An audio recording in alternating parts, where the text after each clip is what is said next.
Hey guys, welcome back to Cult of Film.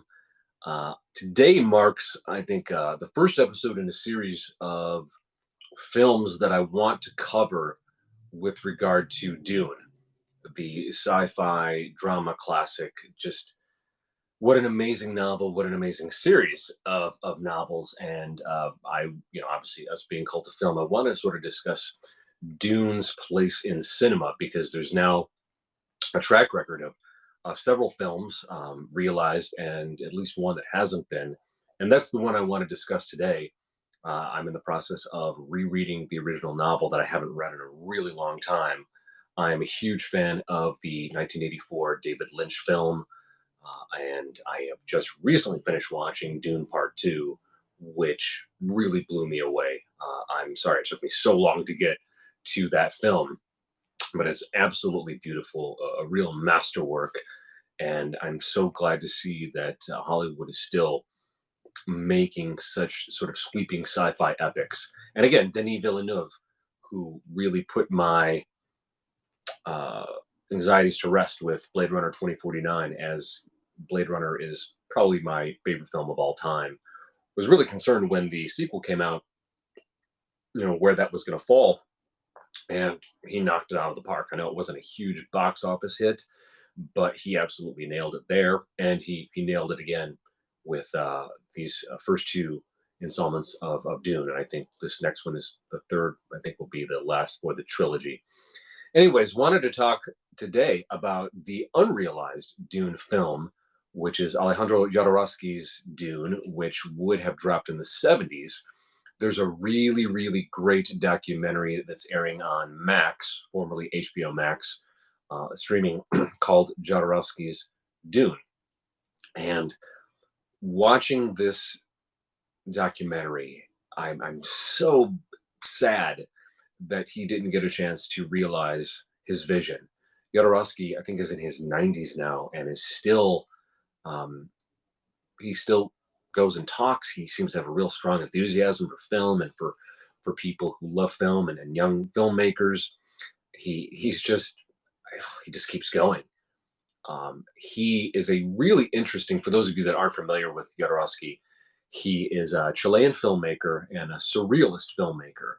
He did films. The first thing I ever saw from him was Santa Sangre, which was actually an English language film, but he's probably better known for El Topo, which is a sort of surrealist Western, and another film called The Holy Mountain, which is sort of a surrealist, sort of psychedelic, quasi philosophical film.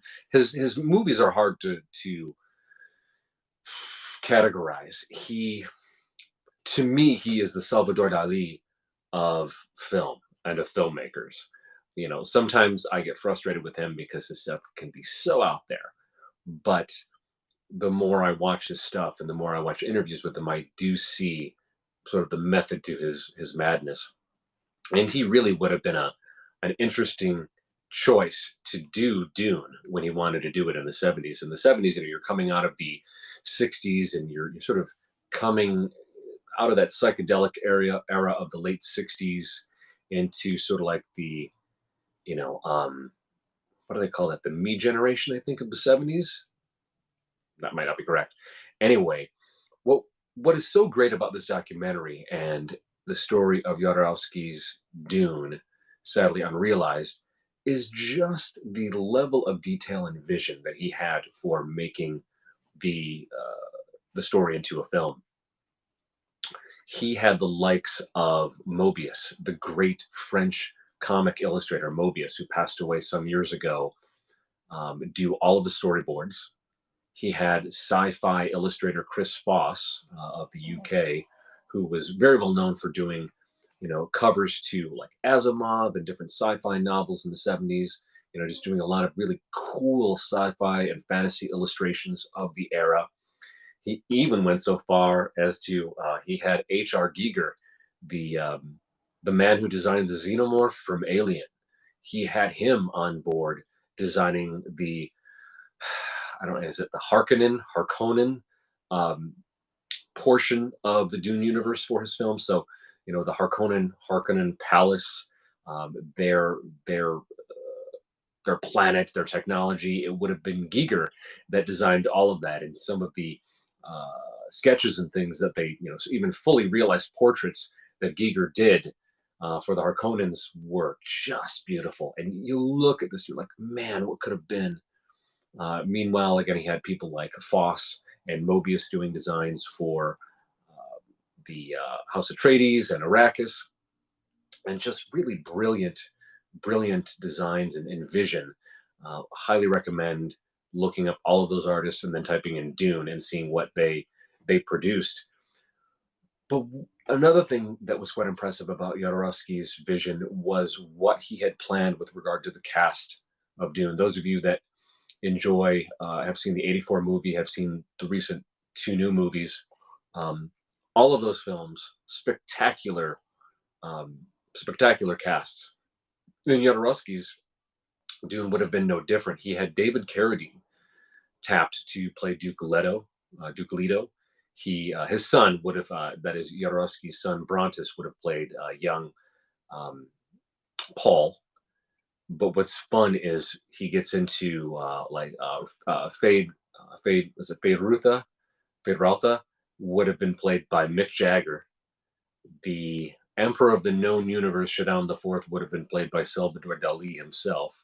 And Dali was going to get some really exorbitant pay, like $100,000 per minute he was on screen, and he only would have been in the movie for, I guess, 5 minutes, at least in the script that Jodorowsky had. And the one that really gets me is we almost had a Baron Harkonnen played by the late, great Orson Welles. Like, talk about perfect casting. And in the '70s, I mean, it really, man, that would have worked. I believe it was Salvador Dali's muse, and I'm blanking on her name, forgive me, would have played Emperor Shaddam IV's daughter. Just really, really interesting. She was a beautiful woman. I believe she was a model, and again, she was Dali's muse, but absolutely gorgeous woman. But the thought and just the planning that went into it, it really would have been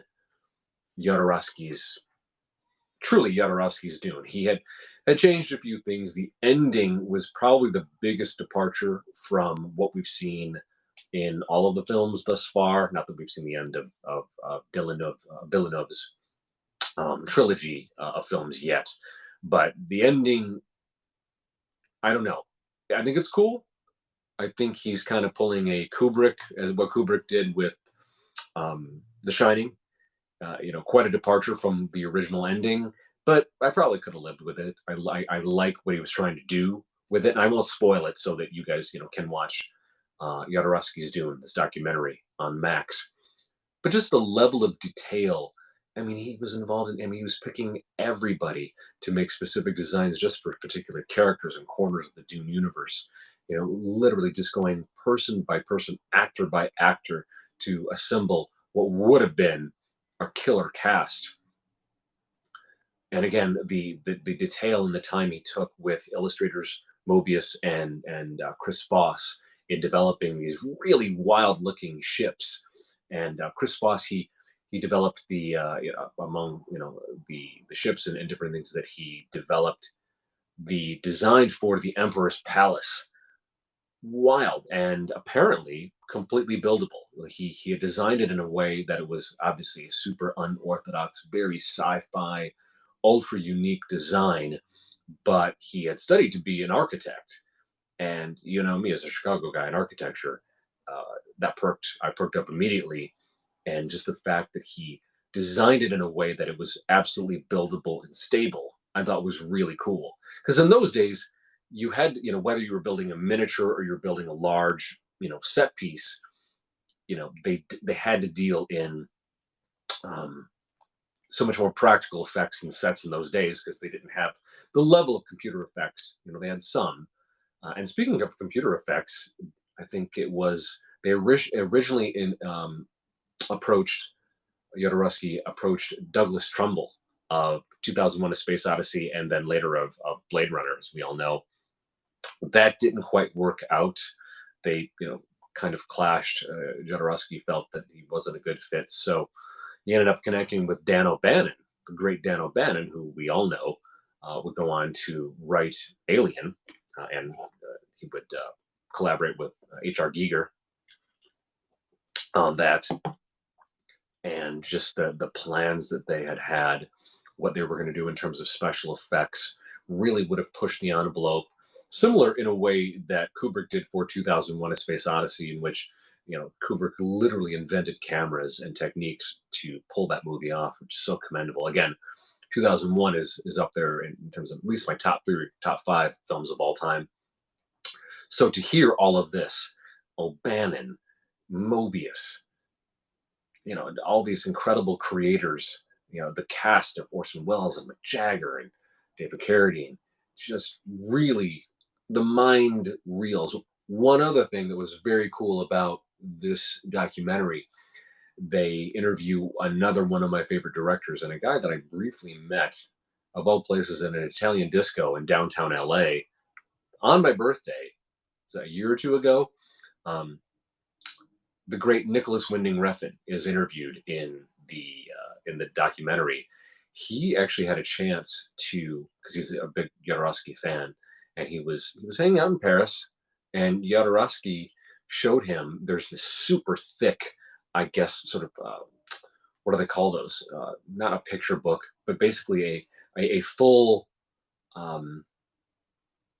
basically entire full film. All the scenes sort of sketched out in a super thick book of all 90 scenes that would have been his film.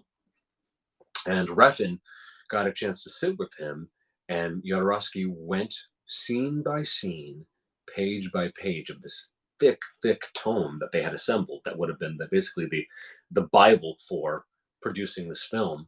And Refn said quite gleefully and relishing the fact that he might be the only person alive who has technically seen Jodorowsky's Dune, because he had the man himself literally walking him through the entire lookbook, scene by scene by scene, all the way through to the end.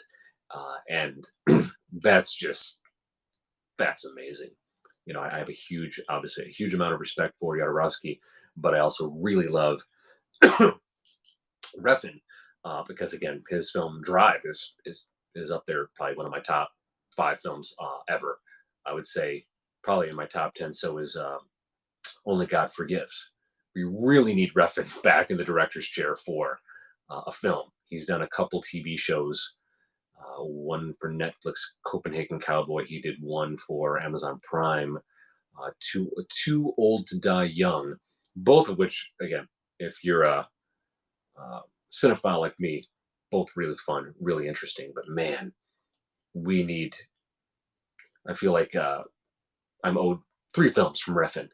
Obviously, he should do whatever he wants to do. But when I briefly spoke with Refn at that Italian disco in downtown LA a year or so ago, I told him, I said, hey, I kind of dig what you're doing with Copenhagen Cowboy on Netflix. Will there be more seasons? He said, probably not. And I said, so, what's the plan? He's like, probably going to do a film next. I'm like, that sounds right. So for a while, it looked like Refn was going to be doing a film of, or maybe it was a series, I think it was a film, of the cult classic movie trilogy Maniac Cop. Huge fan of that from the late 80s, early 90s. And I was thrilled that he, I guess, had gotten the rights to it and was working with the great writer and comic book writer Ed Brubaker on it. Nothing happened. We had all the other stuff going on in 2020 with, police brutality. And so I think it was just kind of shelved, and they didn't want to do anything in bad taste. But I hope he revisits it one day. But I'm deep in the weeds now. So yeah, Nicholas Winding Refn, the great director, really is the only one on the planet who technically has seen Jodorowsky's Dune. And you lucky motherfucker. That's awesome. And Refn, again, he marches to the beat of his own drum. If he wanted to, he could be as mainstream as he wants, but he really stays true to his particular quirks and idiosyncrasies as a writer and a filmmaker, which I really have mad respect for. And that's Jodorowsky too. He does a particular thing. Yeah, it's surrealist, but I think that's kind of fun. I think part of the fun of a filmmaker like Jodorowsky And Dune probably would have been his most. It would have been his most mainstream film if that had been produced. But it was so ahead of its time. The things he was trying to get across with, uh, you know, expanding human consciousness, all these themes that have always been there in the Dune novel and that we've now seen on screen with the Dune movies. And Hollywood just wasn't there. They loved the lookbook. They loved the creativity and the uniqueness of it, the organization of it, but they didn't. They were really uncomfortable with Jodorowsky because he was so out there, and that really breaks my heart. One of the things he talks about is how he sort of has carried that in his heart of they probably would have made it if it would have been somebody other than him, but then it wouldn't have been Jodorowsky's Dune. It would have been somebody else's, designed by Jodorowsky, but basically he picks all the ingredients, he sets it up, but somebody else cooks and assembles the meal, and that it wouldn't have been his. The silver lining to all of that, this unrealized what probably would have been a masterpiece. And there is an AI trailer of Jodorowsky's Dune on YouTube. I highly recommend checking out. I wish they would have fed in the actors that he had in mind. So maybe if there's somebody out there, some AI wizard that wants to plug Mick Jagger and David Carradine and Orson Welles into Jodorowsky's Dune, do another AI trailer, please do it. It looks really cool, and could probably be done even better than what they have up there. Jodorowsky's silver lining was that his connecting and building such a strong bond with French comic French comic artist Moebius resulted in their making comics and the Incal and a few others, and so much of what Jodorowsky and Moebius and even Chris Foss had developed for the Dune film that was unrealized, so much of that made it into their comics that they did. And so I think that's really cool that even though there's technically that loss for perceived loss for Jodorowsky not getting a chance to make his Dune, he still managed to take all those relationships with these other great creators and still create something that's uniquely his and that no one can ever take away from him in the form of these comics and these graphic novels. I just think that's so awesome that he was still able to do that. And I really need to read these comics and these graphic novels that he came up with, because just the frames that we see in the documentary just look fantastic. And Moebius, if I'm a comic nerd back in the day, everyone knows who he is. He's just an absolute genius working with another absolute genius in Jodorowsky. Just, man, I've got to drop some coin and read these. But yeah, there was a silver lining of that collaboration. They also make a point, and again, not to spoil it, and it's not a major spoiler, of how his lookbooks, without a doubt, made the rounds in Hollywood, because you can look at so many frames and so many sketches in his lookbook that ended up showing up in movies like Star Wars, Masters of the Universe, Raiders of the Lost Ark, just certain sketches and certain points of view, camera views and compositions that would show up. You could tell that these other directors or these other creators appreciated what he had created and what he had developed. And again, you steal from the best as a filmmaker. Not always, but sometimes. Just something's cool, and you can kind of put your own spin on it and put it in your film. And that's a high form of praise, I think. And yeah, this was a fun documentary of what could have been, but not completely tragic in that this collaboration, this great hope, and all of this hard work, while it did not result in the end film, it did result in more completely creator-owned, independent creativity and production for Jodorowsky, for Moebius, and ultimately for all of us. Again, the end of the documentary really shows us just how influential this lookbook and the ideas and concepts, how it's in so many other films, like just little pieces and bits, and that's one of the true measures of a great artist, we emulate our favorites, we emulate the greats. We want to learn from them. And Jodorowsky is truly one of the greats, as is Moebius. And what they had created here echoes still to today. And I think that that is just really, really cool. If you're somebody who's ever strived for something and fallen short, if you're a creative person in any way, this is worth your time. Or if you're just somebody who just loves a great story and loves to see somebody strive and see someone who really is outside of the mainstream, while he misses trying to do something within the mainstream, ultimately still wins out doing what he does best and staying true to himself and his own creative vision. So Jodorowsky's doing worth your time. And thanks for watching. If you've enjoyed this, please like, please subscribe. Mention in the comments below if there's other movies, documentaries, and things we should check out. But yeah, next few episodes, we're going to go over as much Dune content and all the Dune films. So yeah, stay tuned and we'll see you next time.